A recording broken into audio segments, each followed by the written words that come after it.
Hey, this is John Lee Dumas, the founder and host of Entrepreneurs on Fire. And if you're wanting to learn how to embrace change and navigate through disruption as a leader, then listen to the Leadership is Changing podcast with my good friend, Dennis Giannoutzis. He's prepared to ignite. Welcome to Leadership is Changing.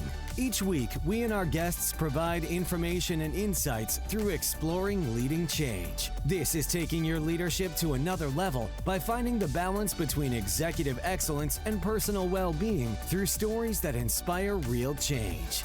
It's time to adapt in our fast-moving world when leadership is changing with your host, Dennis Giannoutzis.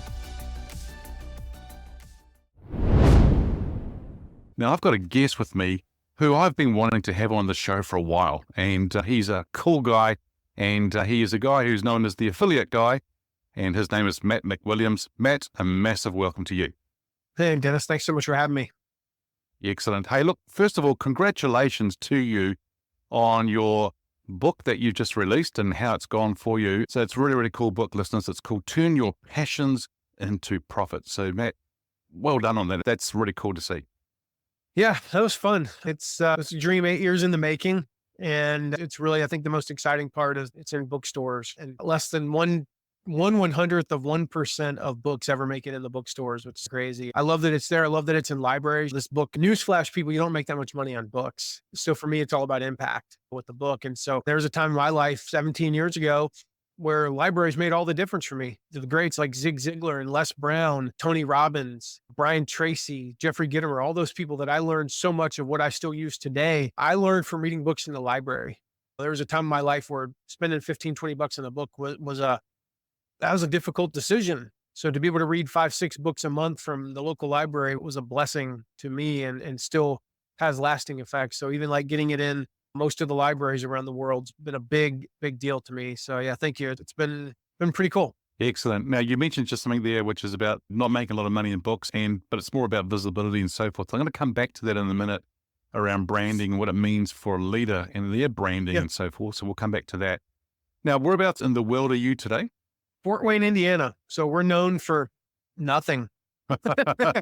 Yeah. We were joking about, I had a team meeting earlier, and we were joking about how I said, somebody had moved, one of our clients had moved from Texas to New Hampshire. And I said, the only thing that could ever make a man do that is his wife's family.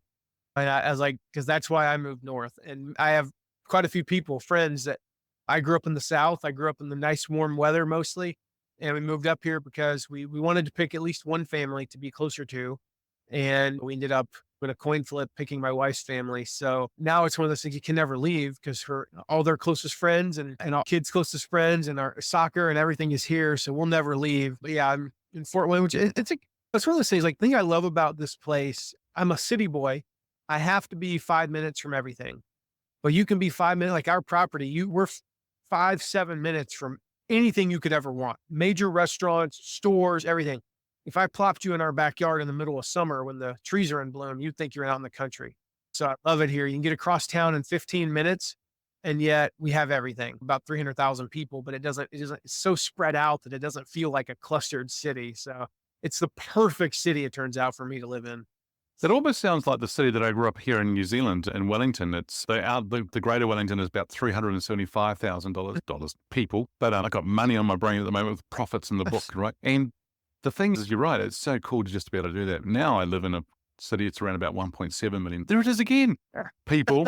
And it's amazing. It takes longer to get around the place, which is interesting. Yep. Now, tell us more about your background, where you've come from, what you've done, because I know you've had people that you've actually helped as well. Some big names like the Shark Tanks, Kevin Harrington, Tony Robbins, Dean Graziosi, just to name a few, Jeff Walker. And that's actually how I got to know you, actually, through the Jeff Walker side of things. So tell us more about your background, what you've done and that, because the listeners love to hear that.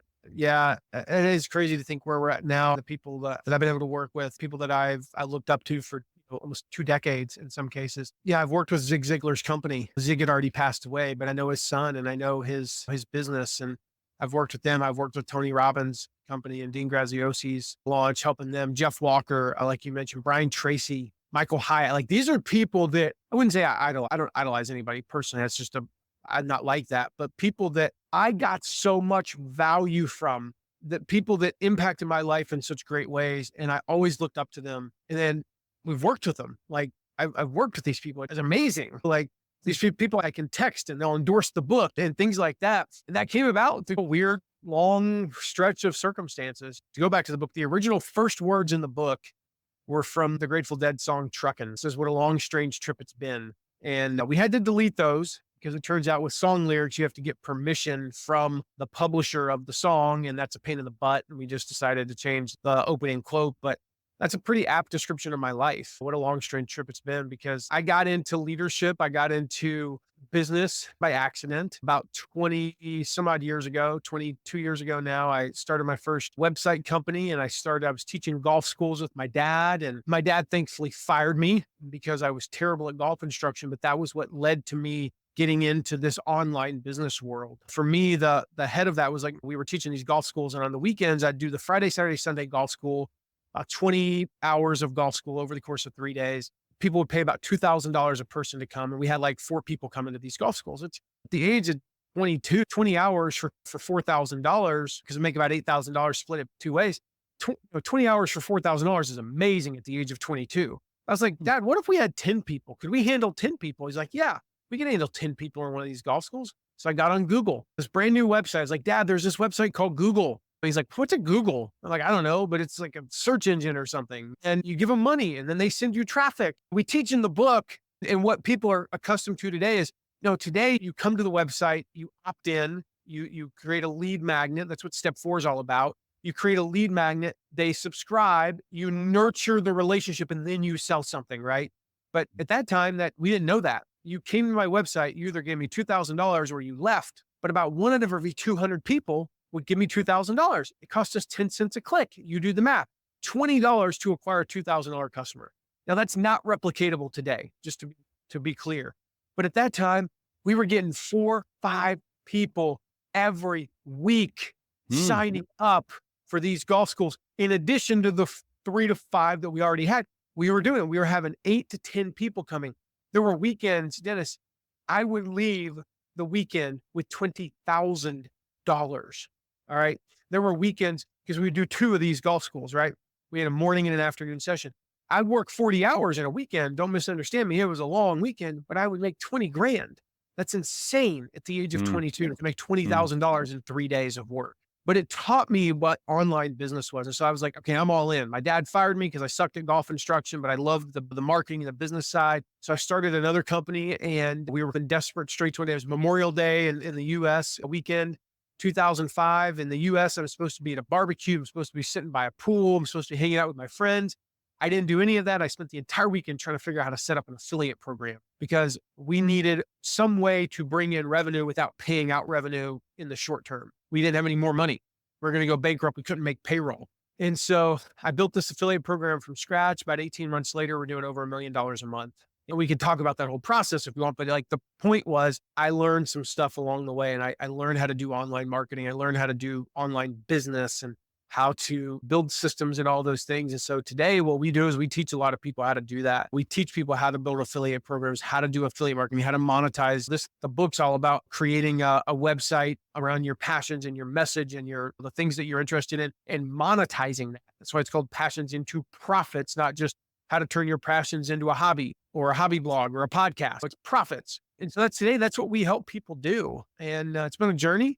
But ultimately it led, like you said, to us being able to work with some pretty amazing people along the way. That's fascinating background and story. If there was one thing that you could pull out of that as probably being one of the massive insights or lessons for you along that journey, would there be anything that sort of stands out for you? The theme that stands out in my life and in my business is the word iteration. I use that word a lot. We were having a team meeting earlier, and we were talking about a specific process in our company. I said, guys, right now we do not have a process. We don't need a process. There's a specific team member that all this work goes through right now. I said, most days he's able to get the work done in 8 hours and he's not overwhelmed. And when he is overwhelmed, he will come to me and tell me he's overwhelmed, and we'll figure it out from there. But we don't need a process for this. And so right now we're going to just do it a certain way, and we'll iterate. We'll iterate this process over time as we need it. It's moving fast and breaking things, to quote Facebook. It's just getting stuff out there and possibly screwing some stuff up along the way. That's part of that process, you're gonna screw some stuff up. You're gonna make some mistakes, but we're gonna iterate. So we're gonna get a little bit better and a little bit better and a little bit better. And we're not seeking perfection, because perfectionism is really just an excuse not to take action. And so Yeah. if you look at my life and the way my business career, it's been iteration after iteration after iteration, but it's been taking action fast, making those small mistakes fast. It's like starting a website. Try things when you only have 140 subscribers. Why? Because you only have 140 people who give a crap. Make mistakes. Every time you start adding zeros, you get 1,400, you start getting a little bit more cautious. 14,000, you're nervous about making mistakes. When you have over 100,000 people who follow you, who are subscribed to your email list, you barely will try anything. So try everything when you have 140 people. Try everything when you have 500 people. Make some mistakes. Don't try to get everything systematized immediately, but then do systematize over time. And so you'll, like, if you observe the way we do business, like, we have almost two extremes. In the early stages, it's like there's no system. It's willy-nilly, throw crap against the wall and see what sticks. In the latter stages, it becomes very systematized. It becomes very McDonald's-like. Like, here's exactly how you do this and the system you follow, and here's the process. But sometimes that takes a year and a half before we reach that point. I don't have a conventional background from a sustainability perspective. I am a retired engineer. That's where I cut my teeth coming out of undergrad. Worked in aerospace for over a dozen years, and then went into the retail industry. That's where I started my sustainability career. And then now leading sustainability as the chief sustainability officer here at Genesis. So it's been a beautiful transition of purposeful pivots to get me to where I am today. And which is why I love working on work that absolutely allows me to extend my focus on having those purposeful pivots. I don't know about you listeners, but I just wrote down that note, those words, purposeful pivots. That's awesome. I love what you just shared there.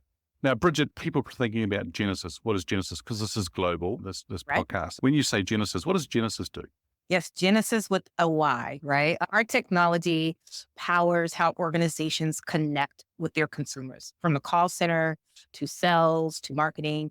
We turn transactional, fragmented customer touch points into connected, holistic experiences that allow customers and consumers to feel seen, heard, and understood. Our goal here at Genesis is to help organizations create customer connections in an impersonal world. So leading through experience orchestration led by empathy is what and who we are at Genesis. Very good. Very good. Excellent. Well, we've got a whole lot of questions for you now. Your background, so where you're living, great place, the US, wonderful. And I see that also, you talked about retail, but you've been in organizations that do a lot of retail, food and things like that as well in the past, which has been good. And so the thing I'm really quite keen to learn from you is, how did you actually get into leadership? Yeah. I started in leadership technically quite early in my career when I was in aerospace. I was leading the operations and supply chain for the facility that I worked at when I was a contractor at NASA. And I was managing a team of engineers that supported our Mars lander rover operations that we were doing there. And as a young engineer, struck out to me was I had such a diverse team, demographically, racially. But the big thing was, when you're a young engineer, especially a young woman leading older gentlemen, is how do you really get them to be on your team, to want to know that they can trust your leadership, especially if you are dealing with technicians and you haven't had the tenure that they have building and doing the things that they've done for multiple years. Coming in as an engineer with your degree and just saying, hey, here's my knowledge and here's what I know. I had to, it really pushed me to, one, to figure out how to lead with an influential lens, two, to build trust, three, to listen before talking, and to learn from my team, right? I needed to be able to absolutely understand their perspective and where they were coming from. So while it was difficult at first, because you're trying to figure out how do you manage all these different variables, really did help me to make sure that I was trying to be a leader that had a lot of breadth and depth, not just coming in with a position and a thought, but making sure that I was as well versed as I possibly could be, so that I could not just lead, but follow also. That's great. Wow. I've got so many questions I want to ask you right now in relation to what you just shared. And that is, as a young woman coming in and then leading a team of older men and so forth, that whole transition. Now, you talked about listening before talking, understanding the team. You wanted to become that leader of depth and breadth. And I'm going to come back to that actually last piece. But what was the transition? What was that like for you to come in as that young lady, young woman, young person coming into that Mhm. role where you've got actually people who are more experienced, who've done Yeah. this, been there, and then they're like, who's this? What was the transition like for you? But also, what was it like for them? Yeah. I think what was lucky for me is that I had been there for a year or two. So it's not that I was coming in cold. They knew who I was. I think it's harder if you're coming in cold and they don't even know who you are. So they knew who I was. They felt it. So I was not having to build relationships per se. You still have to build those relationships as you're going in. But when I looked at it from their perspective, which is what I wanted to do, is how would I feel if I was someone had spent 20 years working in aerospace and had this young person coming in? How would I feel? And even 20 years ago, as you could imagine, being a woman in that field was very unusual. It was not a norm. And I think for them, they wanted to be, I think some wanted to be respectful. Most wanted to be respectful and tried to make sure that I learned as much as I could so that I could be successful. There were some who really struggled, I think, with that dynamic, honestly. And it was clear and evident that they struggled with that dynamic. For myself, I had to figure out how to not internalize the conflict that others might have, because there was nothing I could do about being Black or a woman every day I woke up. It was just going to be who I was. And it was hard at first to not internalize it, to not carry it as this burden, or to carry it as a chip on my shoulder, right? Because you can become angry when people mistreat you or don't give you a fair chance. But I think it was also it was a chance for me to really sow into some relationships I had with my mentors, I had leaders at that time that really supported me and wanted me to be successful. And that was helpful for me to have that support so that I felt like I wasn't on an island by myself. And then some trusted colleagues that helped me to navigate those waters. Sooner than later, I was able to, the few that were the noise were silenced by the many that we were able to make great progress with. Right. That's a wonderful way of hearing it and taking us through that journey. When you said you try to not internalize it, what were you doing to not internalize it? What kind of things did you use? And I know that you said that you had some strong leadership mentors around you. You had some trusted colleagues as well. And so I think it's really important to make sure you've got like an inner circle around you to help you. Yeah. The question is, what else did you do between, the way I say it, Bridgette, is between your ears, right? It's what's going on in your mind or the mindset. What did you do to help that? Well, I will say prayer is a big part of it at that time, because it was, I think one of the things that prepared me is because I was an engineer and it's such a male dominated at that time space that you're just so used to it. And I'm also a daughter of a military man. So I was used to these scenarios where I might be one of the only.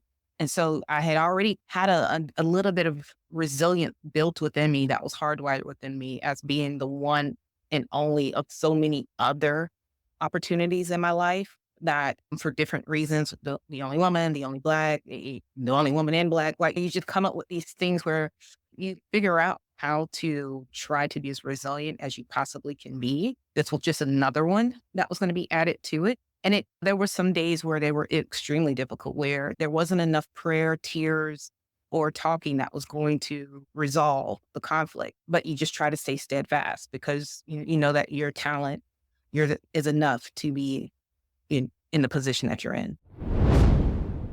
Thank you. Thank you so much for having me. Now, whereabouts in the world are you today? Today, I am in Florida. I'm physically in Florida. My heart is in New York. I just moved 6 months ago. Oh, wow. You just moved. Yes, Wow. And your heart's still there in New York, huh? still there. Yeah. How long were you living in New York for? 25 years. Wow. Yeah. Yeah. So it's a big change for you, huh? It is. It really is. Yeah, yeah. Okay. Well, so thanks for sharing that. So we're going to be talking about leadership, and leadership is changing and so forth. Now, before we go any further, I've given the listeners a little bit of an introduction to you. Tell us more about you. Well, thank you. So my background is that I was a personal assistant and a chief of staff, and I fell into that role. I started my career in advertising. I thought that I would stay in advertising forever, but leadership is changing, life is changing, your career plans are changing. And I got an opportunity to work as a personal assistant and later on become a chief of staff. And it wasn't the trajectory that I had planned for myself, like I think happens to a lot of entrepreneurs, but it ended up being the right one for me. I was in that role for 6 years and I got exposure to some fascinating lifestyles. I had an opportunity to work for A-list celebrities and high net worth individuals. And what I saw in those households is that those individuals leveraged assistants and other staff in a way that I had never imagined. They were able to create for themselves so much more time, so much more leverage, so much more opportunity because they were all master delegators.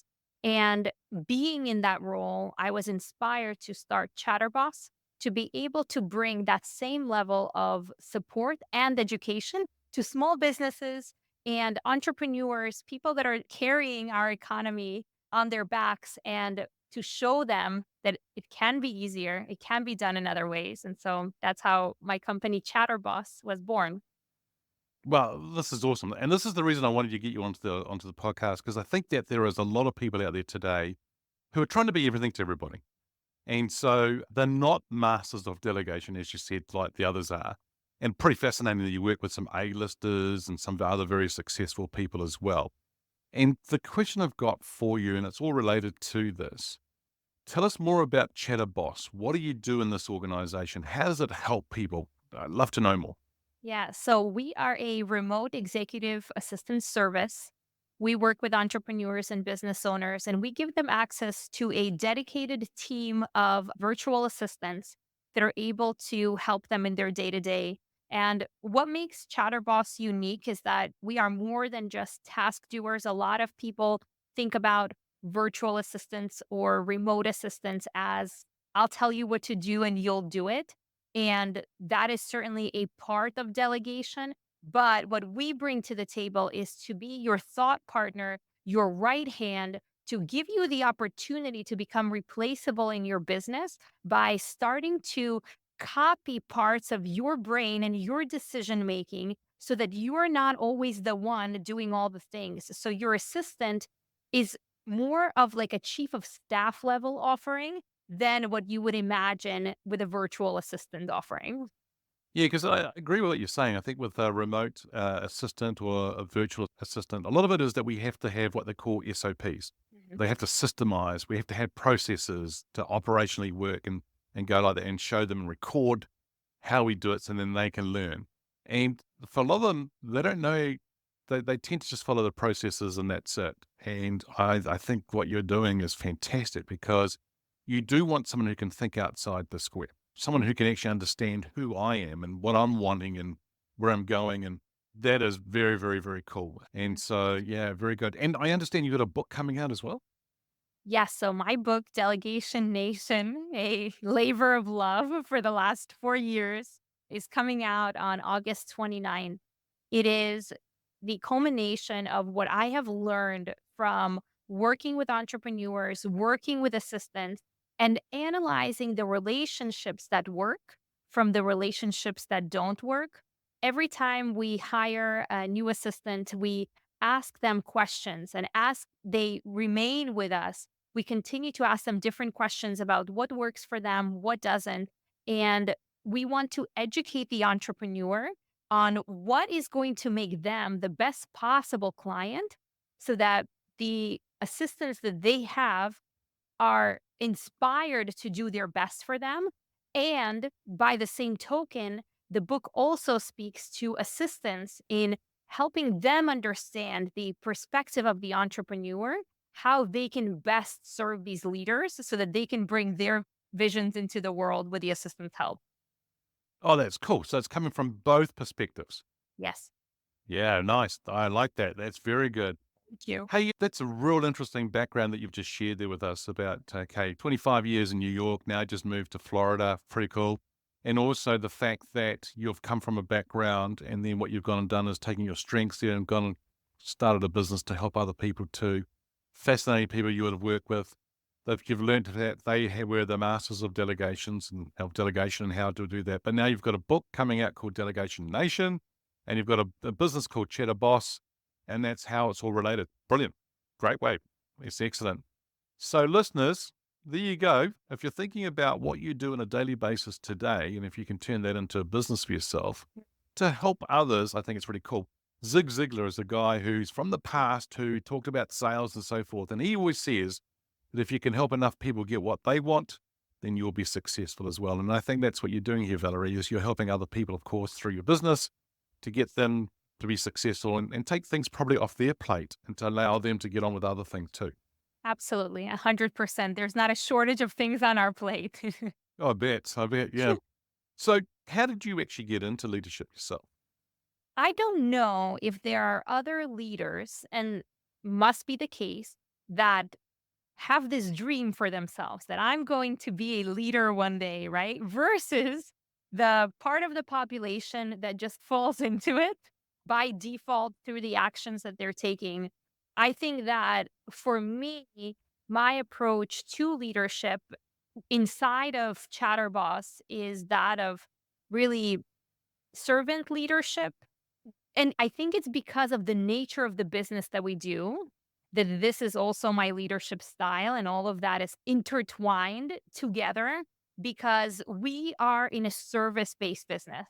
And so what I know very deeply at my core is that I cannot do what I'm doing and I cannot accomplish my mission without the people in my organization. And so I lean on that very strongly. And well, in the beginning, there was no people. And so when do you really become a leader, right? At which moment can you really call yourself that? And I think that it's baby steps, especially when you're an entrepreneur and you're creating your organization. A lot of the time you start on your own. So when do you get to wear that title? Thank you for listening to this episode of Leadership is Changing with your host, Dennis Giannoutsas. Each week, we and our guests provide information and insights through exploring leading change, inspiring executives and leaders to adapt and lead a bigger game in a fast-moving world.